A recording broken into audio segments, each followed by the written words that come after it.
Hello friends, welcome to tax idol. तो आज हम डिस्कस करेंगे जीएसटी ऑन कमर्शियल रेंट और रेजिडेंशियल रेंट। तो सबसे पहले रेजिडेंशियल रेंट की बात कर लेते हैं। अगर आप कोई भी प्रॉपर्टी रेंट पे देते हैं फॉर रेजिडेंशियल पर्पस तो वो जीएसटी में एग्जेम्प्ट है। अगर आपके पास जीएसटी रजिस्ट्रेशन भी है, अगर लैंडलॉर्ड के पास जीएसटी रजिस्ट्रेशन है, जब भी वो उन प्रॉपर्टीज़ पे जीएसटी चार्ज नहीं करेगा और रेजिडेंशियल प्रॉपर्टी का रेंट आउट टोटली एग्जेम्प्ट है। अब जुलाई 2022 के अंदर एक नोटिफिकेशन आई थी जीएसटी की। अगर कोई भी रेजिडेंशियल प्रॉपर्टी रेंट आउट करता है टेनेंट को और टेनेंट उसको कमर्शियल पर्पस से यूज़ कर रहा है और वो जीएसटी में रजिस्टर्ड है, तो उस केस में टेनेंट को 18% जीएसटी जमा कराना होगा अंडर आरसीएम। टेनेंट इस जीएसटी का आईटीसी क्लेम कर सकता है। अब बात करते हैं हम लोग कमर्शियल रेंट की।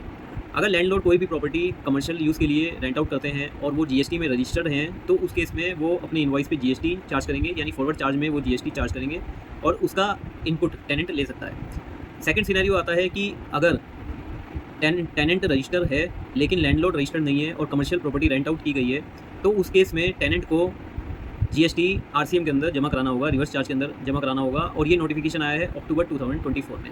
तो इसको समराइज़ कर लेते हैं। सबसे पहले हमारे पास रेजिडेंशियल प्रॉपर्टी का केस है जो रेंट आउट किया है लैंडलॉर्ड ने। लैंडलॉर्ड जीएसटी में रजिस्टर्ड है, प्रॉपर्टी रेजिडेंशियल पर्पस के लिए यूज़ हो रही है, लेकिन इसमें जीएसटी चार्ज नहीं होगा क्योंकि जीएसटी एग्जेम्प्ट है।